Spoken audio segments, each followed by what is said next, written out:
प्रेमी सज्जनों, यह भक्त संदीपक की कथा का दूसरा भाग है।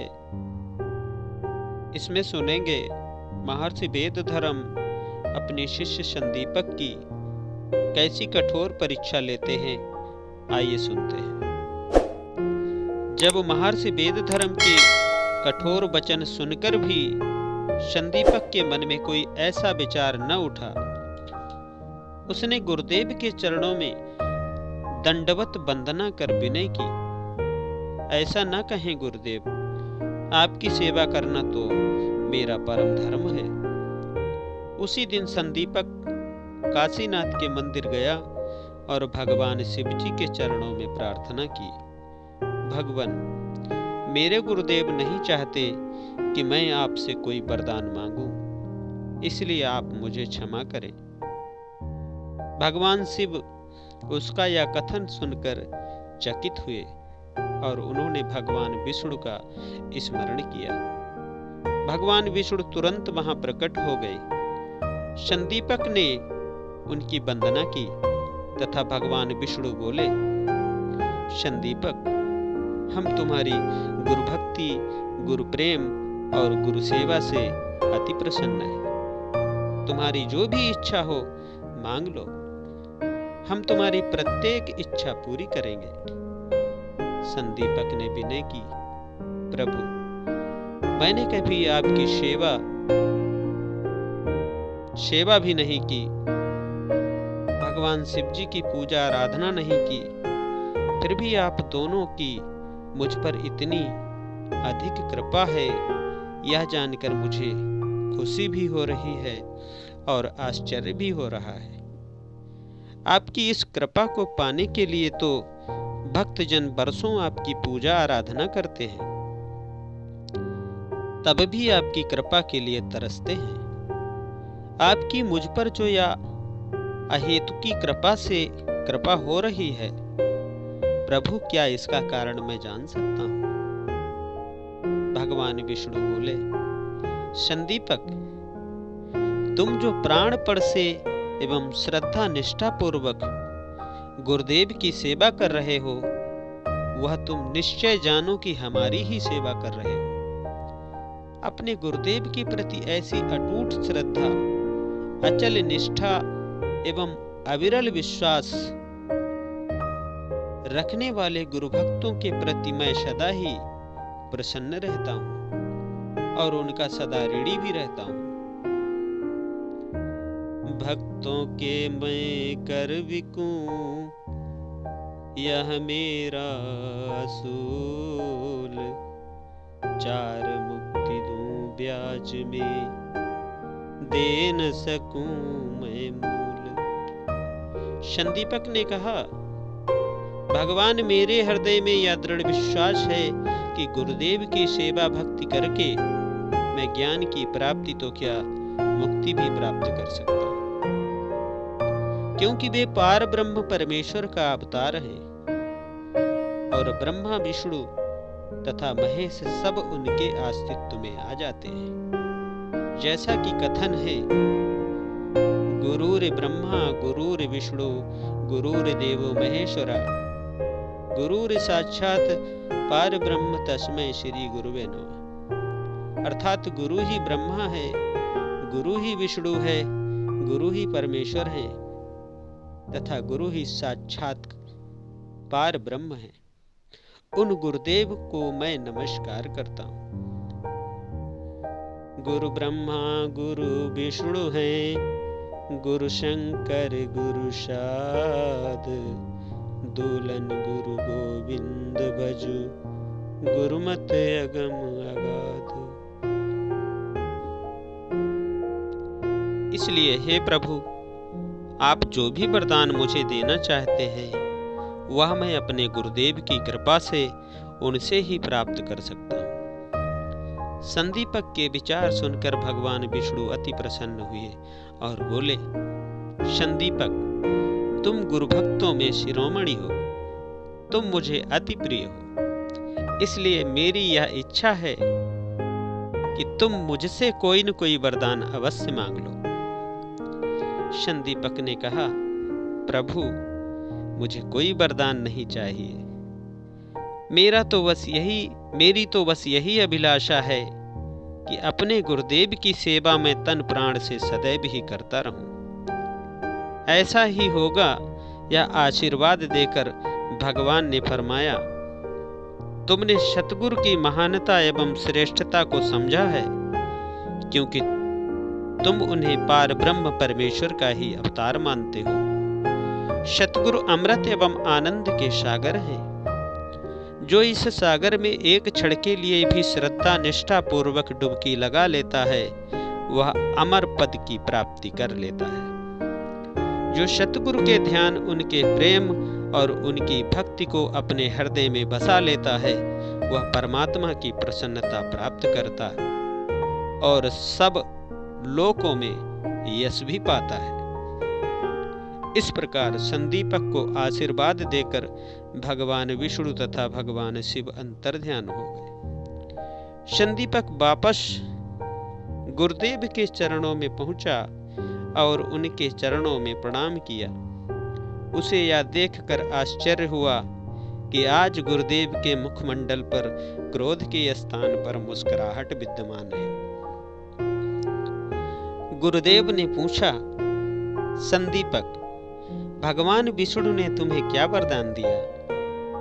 संदीपक ने हाथ जोड़कर विनय की, भगवान के बार बार कहने पर भी मैंने उनसे कोई वरदान नहीं मांगा, किंतु जब मैंने यह कहा कि मेरी तो बस यही अभिलाषा है कि मैं अपने गुरुदेव की सेवा मैं श्रद्धा भावना से सदैव ही करता रहूं, तो भगवान ने आशीर्वाद देते हुए कहा कि ऐसा ही होगा। गुरुदेव, वस्तुतः मेरी यही हार्दिक इच्छा है कि मैं आपकी सदा ही श्रद्धा निष्ठा एवं प्रेम के सहित सेवा करता रहूं। यहाँ श्री रामचरितमानस का यह प्रसंग याद आ रहा है, जहाँ भरत जी तीर्थराज प्रयाग से यह वरदान मांगते हैं कि अर्थ न धर्म न काम रुचि, गति न चाहौ निर्वाण, जन्म जन्म रति राम पद, यह वरदान न आन।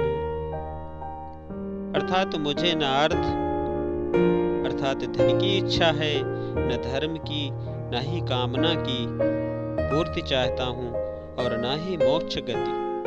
जन्म जन्म से मेरा इष्ट देव भगवान के श्री चरणों में प्रेम हो, बस यही वरदान मांगता हूँ, दूसरा कुछ नहीं। इसी प्रकार एक सच्चा सेवक शिष्य भी सदा यही अभिलाषा मन में रखता है कि उसका जन्म जन्म में अपने इष्ट देव सतगुरु के चरणों में अटूट प्रेम हो और वह सदैव ही श्रद्धा एवं निष्ठा सहित सतगुरु की सेवा करता रहे। ठीक ऐसे ही विचार जब संदीपक ने व्यक्त किए तो उसकी भावना देखकर महर्षि वेदधर्म अति प्रसन्न हुए और बोले, तुम हमारे सभी शिष्यों में शिरोमणि हो। तुम सेवा भक्ति श्रद्धा निष्ठा एवं प्रेम की विमल भावनाओं से भरपूर हो। हम तुम पर अति प्रसन्न हैं।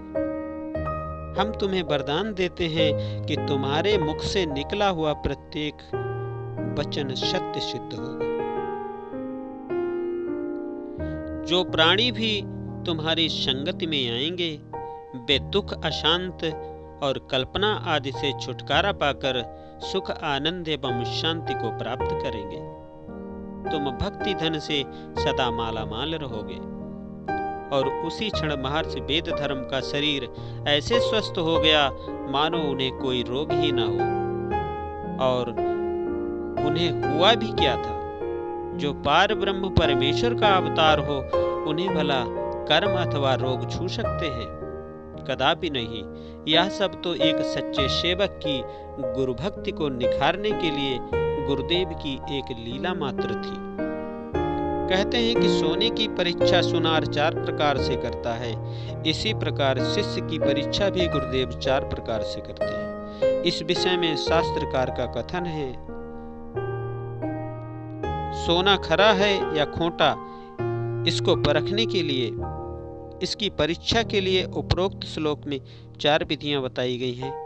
निघर्षण अर्थात पत्थर की कसौटी पर घिसकर देखना, छेदन काट कर देखना, ताप सोने को आंच देकर देखना, ताड़न चोट करके देखना। जो इन चारों में खरा उतरता है वही शुद्ध सोना है, अन्यथा उसे शुद्ध नहीं समझा जाता। इसी प्रकार सेवक सच्चा और खरा है अथवा नहीं, इसको महापुरुष 4 तरीके से परखते हैं। ज्ञानेन, वह ज्ञानवान है या नहीं। ज्ञान से अभिप्राय मात्र सद्ग्रंथों को कंठस्थ कर लेना और उनकी अनेक प्रकार से व्याख्या कर लेना ही नहीं, अपितु इससे अभिप्राय विवेक से है। शीलेन, उसमें शील का अंश कितना है। गुणेन, किन किन गुणों से वह भरपूर है। कर्मणा, उसके कर्मों में ऊपर लिखित तीनों बातों का समावेश है या नहीं, अर्थात उसका जीवन आचरणमय है या दिखावा मात्र। जो इन चारों में पूरा उतरता है वही सच्चा सेवक शिष्य है। संदीपक उपरोक्त चारों बातों में खरा उतरा, फलस्वरूप आज सारे विश्व में उसका नाम चमक रहा है। महर्षि वेदधर्म का शुभ आशीर्वाद उनकी कृपा एवं प्रसन्नता प्राप्त कर कालांतर में वह उनका उत्तराधिकारी बना और अनेक जिज्ञासुओं को उसने ज्ञान एवं भक्ति की सच्ची दान प्रदान की। संदीपक ने परम संत श्री कबीर साहब के इन वचनों को सत्य सिद्ध कर दिया। पहले दाता शिष भया, जिन अर्पा तन मन शीश, पाछे दाता गुरु भय, जिन नाम दिया बख्शीश।